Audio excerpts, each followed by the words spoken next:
día, como decía al comienzo, la Iglesia nos invita a celebrar, a alegrarnos y a regocijarnos en medio del tiempo de la Cuaresma como un signo de cercanía ya a la celebración de la Pascua. Ya lo que nos queda es un par de semanas, ¿no? Y de hecho lo que nos queda es un domingo más en el tiempo de la Cuaresma, para ya adentrarnos a lo que sería la celebración propia de la pasión, de la muerte y de la resurrección.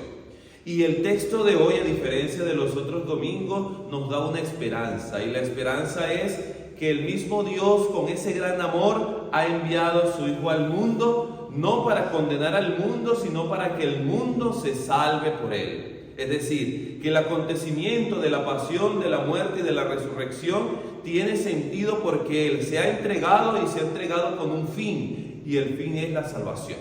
La salvación del género humano, de todos por igual, sin importar quién esté o no esté. Lo que sí va a importar aquí es lo que decía más adelante el texto del Evangelio: el que crea en Él se salvará, y el que no, ya está condenado. Y ya está condenado, ¿por qué? Porque no ha creído en aquel que le salvará, en el Hijo unigénito del Padre.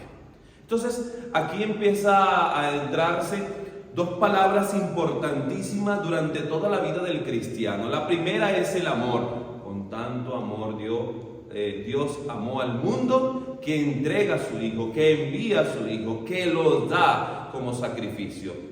Pero por otro lado también nos dice que todo esto se da gracias a que creemos en Él. El que crea será salvado. Por eso la segunda lectura del apóstol Pablo nos dice que hemos sido salvados por gracia de Dios, no por mérito propio. La salvación que viene del Padre se nos da porque Él ha querido que sea así. Es un regalo de parte de Dios, por gracia, mediante la fe. Mediante aquello que usted cree verdaderamente. Y, dice más adelante, no es por mérito propio, es un don que viene de Dios. Han sido salvados por gracia mediante la fe, y esto no proviene de ustedes mismos, sino que es un don de Dios. Se atreve luego Pablo a decir que no se da por las obras, por el temor a que intentemos luego presumir de las obras que hagamos. Y a que intentemos luego nosotros decir que porque yo hago más tengo más fe. Y eso necesariamente no es así. No porque yo haga más pueda tener más fe. Es en aquello que creo y que me impulsa en todo caso a hacerlo. Jesús creyó en la palabra del Padre. Él es la palabra del Padre. Es enviado a cumplir una misión, y al creérsela él mismo es capaz de asumirlo en su totalidad, al punto de pasar por el suplicio de la muerte en cruz, porque sabía que luego venía la resurrección. Imagínense por un momento que Jesús no creyera en la resurrección. ¿Dejaría que lo mataran? Pues no. Y nosotros los cristianos que verdaderamente creemos en la resurrección, nos preparamos entonces para ese acontecimiento. Pero para que se pueda dar la resurrección, lamentablemente tenemos que morir. Y tenemos que pasar por ese éxodo de la muerte. Siempre digo en las celebraciones de los difuntos y en las exequias que hay una certeza para el ser humano. La certeza del ser humano es que vamos a morir. Y de eso no escapamos ninguno.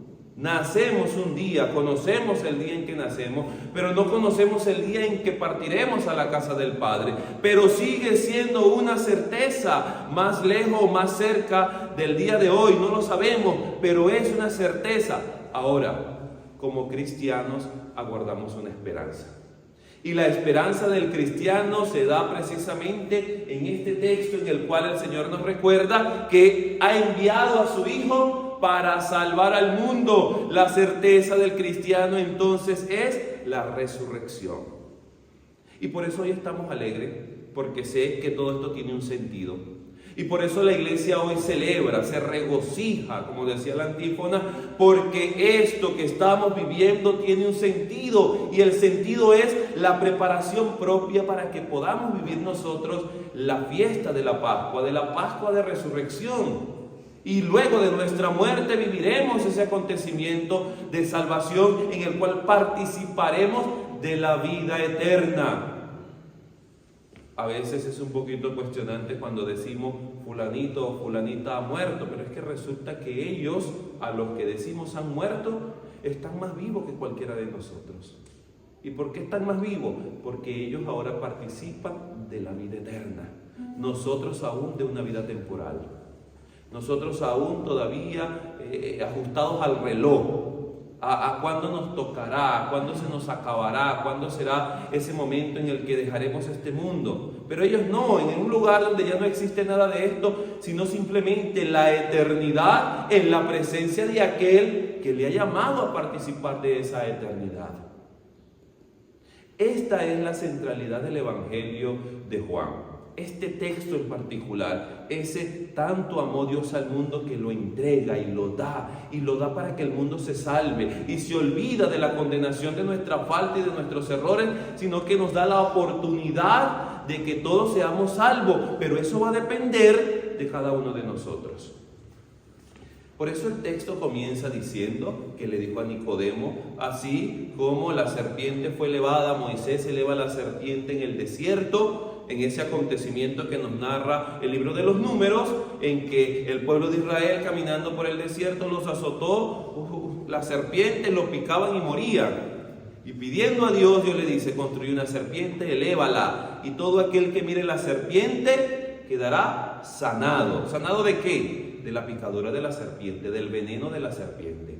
Esa prefiguración se da en el árbol de la cruz en la que va a ser Cristo elevado y todo el que lo vea quedará salvo. Será salvado también.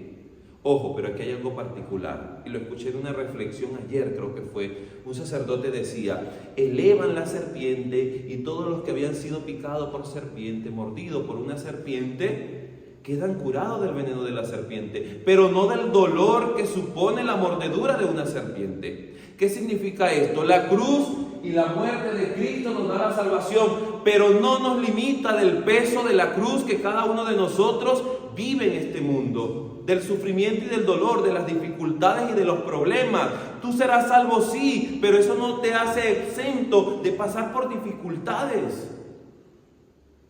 El que tú creas verdaderamente en el Hijo de Dios no te limita a que tú tengas problemas y dificultades en este mundo. El error está cuando pensamos que al yo seguir a Cristo verdaderamente ya no voy a tener más problemas. Mentira.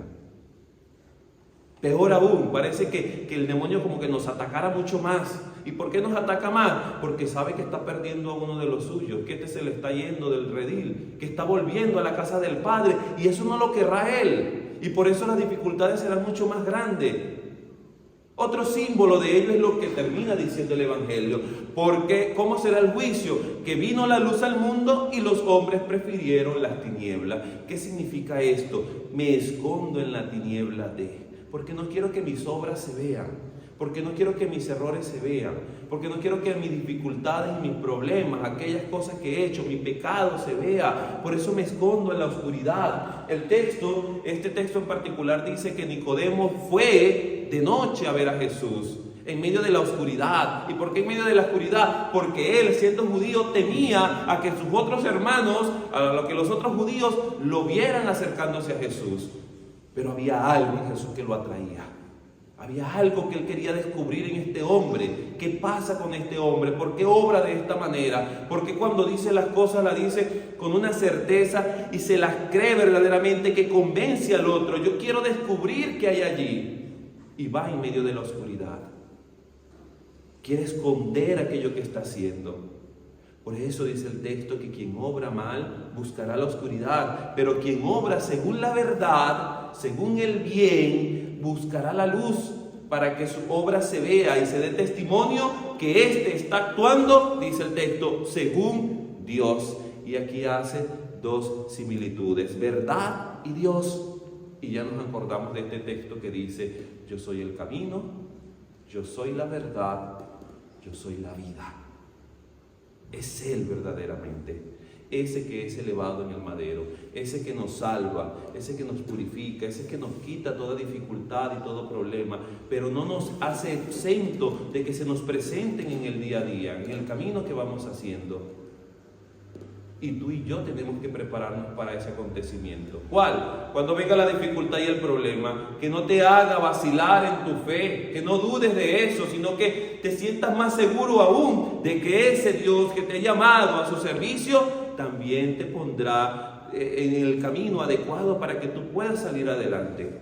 Ese es el verdadero sentido de todo esto. Si no, simplemente estamos perdiendo nuestro tiempo. Hoy el Señor nos recuerda que Él nos ha amado y que nos ha amado tanto que se ha entregado por nosotros. Ya no hay entonces ningún otro sacrificio sino el de Él, el verdadero, el que se da al extremo hasta la muerte, y eso lo recibiremos nosotros, y eso ha sido por nosotros, y esa es la garantía de nuestra salvación. Miremos entonces el árbol de la cruz, en la que fue clavado el Hijo de Dios, en la que murió el Hijo de Dios, pero que es el signo propio de la resurrección. Debe morir para resucitar, y tú y yo también debemos pasar por ese éxodo para poder participar así de la vida eterna. Que así sea.